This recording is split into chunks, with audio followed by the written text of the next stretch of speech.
नमस्कार. आपल्यासोबत सध्या आहेत doctor Sandeep Patwardhan, paediatric orthopaedic surgeon, Sancheti hospital. पेशंटच्या मनामध्ये डिस्चार्ज झाल्यानंतर, शस्त्रक्रिया झाल्यानंतर लहान मुलांच्या घरी जाताना खूप सारे काही क्वेश्चन्स असतात. त्यांचा एक सेट आपण तयार केलेला आहे आणि त्यांचे उत्तर आपण सरांकडून मिळवण्याचा सध्या प्रयत्न करू. नमस्कार सर. नमस्कार. पहिला प्रश्न हा आहे की आम्ही आंघोळ करू शकतो का घरी गेल्यानंतर? ओके, चांगला प्रश्न आहे. लहान मुलांचं ऑपरेशन झाल्यानंतर ज्या भागात ऑपरेशनचा घाव असतो त्याच्यावर एक स्टेराइल ड्रेसिंग असते. त्यामुळे तिथे जर ओलसरपणा निर्माण झाला किंवा पाणी गेलं तर मग इन्फेक्शन, जंतू तिथे जाऊन पस क्रिएशनची शक्यता वाढते. त्यामुळे ऑपरेशनचा घाव कुठल्याही परिस्थितीत ओला करता कामा नये. ड्रेसिंग ओलं न करता त्याच्यावर प्लास्टिकची पिशवी गुंडाळून तुम्ही उर्वरित भागाचा आंघोळ करण्यात काही हरकत नसते. सेकंडली, जर प्लास्टर असेल तर प्लास्टर नक्कीच भिजवू नये, कारण प्लास्टरच्या आतला कापूस ओला राहिल्याने आतमध्ये फंगल इन्फेक्शन होऊ शकतं अथवा आतमध्ये घाव होऊ शकतात आणि ज्याच्यामुळे कॉम्प्लिकेशन्स वाढतात. त्यामुळे प्लास्टर भिजवू नये. सगळ्यात सोपा मार्ग आंग पुसून घेणे हा राहील. तरी आंघोळ करायची इच्छा असेल तर प्लास्टिक गुंडाळून आपण आंघोळ करू शकता आणि ऑपरेशनची जखम मात्र ओली करता कामा नये. म्हणजे वेट मॉपिंग हा आपल्याकडे एक ऑप्शन असू शकतो. करेक्ट. स्पंजिंग ज्याला म्हणतात, आंग पुसून घेणे डेटॉलनी किंवा हे करू शकतो. दुसरा प्रश्न हा आहे सर, जर हाताला पायाला खाज सुटली सर्जिकल साईडच्या तिथे तर आपण काय करावं? सो आता दोन गोष्टी असतात. आपल्याला खाज का सुटते? प्लास्टरच्या आतमध्ये नॉर्मली मॉइश्चर, जर वातावरणामध्ये ओलसरपणा किंवा दमटपणा असेल, सो हा प्रॉब्लेम पावसाळ्यात जास्त होतो. जेव्हा मॉइश्चर असतं किंवा आता आपण बोलत असं, जर प्लास्टर ओलं झालं तर आतमध्ये मॉइश्चर जमा झाल्याने एक खाज येऊ शकते. दुसरा प्रॉब्लेम असा असू शकतो की नॉर्मली आपण रोज पाण्याने अंग साफ करतो, त्यामुळे त्याच्यावरचे डेड सेल्स, स्किनचं डेड मटेरियल जे आहे ते धुवून निघतं. प्लास्टरमध्ये 2 ते 3 आठवडे आतमध्ये अक्युम्युलेट झाल्यामुळे कधी कधी खाज येण्याची शक्यता किंवा इचिनेस असतो. आणि थर्ड पॉसिबिलिटी, ऍक्च्युअल इचिनेस येऊ शकतो जर ॲलर्जी असेल त्या प्लास्टर मटेरियलला, तर खाज येण्याची शक्यता असते. बऱ्याचशा आई वडिलांचा हा जो प्रॉब्लेम असतो हा जास्त कॉन्सेप्च्युअल, म्हणजे मानसिक मनात असतं त्यांच्या की खाज आली तर काय. 1-2 दिवस मुलाला जेव्हा सवय होऊन जाते त्या प्लास्टरची, त्याच्यानंतर सहसा 99% मुलांमध्ये खरं तर खाज येत नाही. ही आपली एक मनातली शंका असते.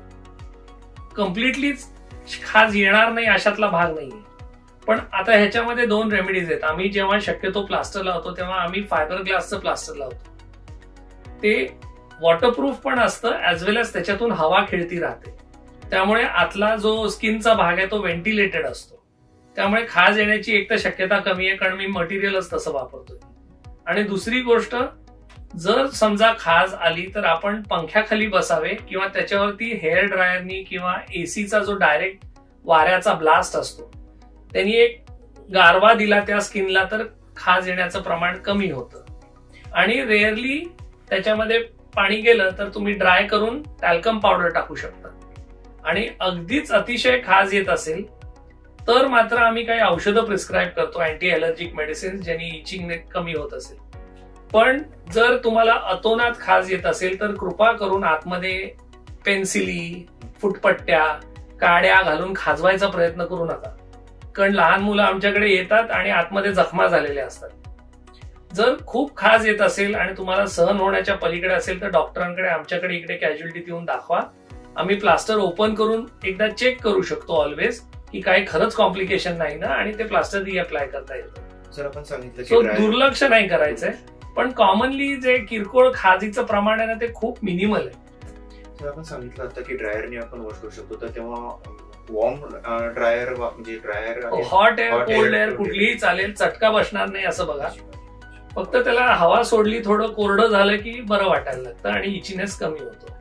खूपदा हाताची सर्जरी होतात आपल्याकडे आणि आपल्याला आर्म पाऊच लावावा लागतो. बरोबर. तर हा आर्म पाऊच लावल्यानंतर हा नेहमी लावत राहायचा का, की मध्ये काढून ठेवू शकतो? सो जेव्हा घरी जातो हाताच्या ऑपरेशन नंतर किंवा प्लास्टर नंतर, तर हात गळ्यात बांधणं का गरजेचं असतं? कारण हृदयाच्या लेवलच्या खालती जर हात आला तर रक्तप्रवाह खाली गेल्याने ग्रॅव्हिटीनी बोटं आणि हे सुजू शकतात, आणि बोटं सुजली तर प्लास्टर घट्ट होतं आणि मग त्याचे कॉम्प्लिकेशन होऊ शकतात. त्यामुळे सतत 90 डिग्री किंवा त्याच्यावरती स्लिंग मध्ये हात असणं गरजेचं आहे. आणि कंटिन्युअस बोटांची मुवमेंट गरजेची आहे, ज्यांनी पंपिंग ऍक्शननी तिथे रक्त सर्क्युलेशन चांगलं राहील आणि सुजणार नाही हात. सेकंड, प्लास्टरमध्ये जर तुमचं हाड सेट केलं असेल आणि तुम्ही हात हलवत फिरलात विदाऊट स्लिंग, तर तिथे अँगल चेंज होऊन हात वाकडा जोडू शकतो. सो पहिला आठवडा ते 10 दिवस स्लिंग कंपल्सरी आहे. त्यानंतर तुम्ही परत रिचेकिंगला जेव्हा येता तेव्हा प्लास्टर किती लूज झालंय हे बघून आम्ही स्लिंग वापरावी अथवा नाही ह्याचा ऍडवाइस आम्ही नॉर्मली देतो. त्यामुळे सर्व मुलांना मी नॉर्मली 8व्या-10व्या दिवशी एकदा चेकअपला परत बोलवणार. हे आपोस रात्री पण लावून ठेवायचं का की रात्री पण लावलेला बरा असतो, कारण झोपेमध्ये अनकंट्रोल्ड मुवमेंट्स होतात, त्यामुळे वेडावाकडा त्याच्यावरती प्रेशर पडू नये त्यापेक्षा स्लिंग मध्ये सपोर्ट असलेला ऑलवेज बरा असतो. कॉमन कारण न लावायचं, मुलांना इकडे मानेच्या मागे कधी कधी इरिटेशन वाटतं, तर त्याच्या मागे तुम्ही रुमाल किंवा एक कापड ठेवू शकता टोचत असेल तर, आणि मध्ये 5-10 मिनिटं काढून तुम्ही फिरलात तर हरकत नाही. पण दिवसभर विदाऊट आर्म स्लिंग पाऊच फिरू नये, वावर करू नये. सर, आपण हाताला जेव्हा प्लास्टर लावतो त्याच्यानंतर जर का एखाद्या वेळेस बोटांचा रंग हा जर का पांढरा किंवा निळा झाला तर मग आपण काय करायला पाहिजे? सो नॉर्मली आपण जेव्हा प्लास्टर लावतो तेव्हा आपण बोटांकडे नेहमी बघतो ती पिंक असायला हवी, आणि तुम्ही दाबलं की ते पांढरं पडतं ब्लँच, आणि सोडलं की परत लगेच लाल किंवा पिंक होतं. हे नॉर्मल सर्क्युलेशन आहे. पण जर सूज चढली किंवा आतमध्ये काही प्रॉब्लेम असेल, खूप घट्ट असेल प्लास्टर, तर बोटं सुजतात आणि हलवताना त्यांना अतोनात पेन होतं अथवा निळसर दिसायला लागतात. ह्याचा अर्थ कुठेतरी सर्क्युलेटरी प्रॉब्लेम आहे, आणि या अवस्थेमध्ये घरी बसण्याचं अजिबात ऍडवायझेबल नाही. ताबडतोब हॉस्पिटलला यायचंय. 24 तास 24/7 कॅज्युअलिटी ओपन असते.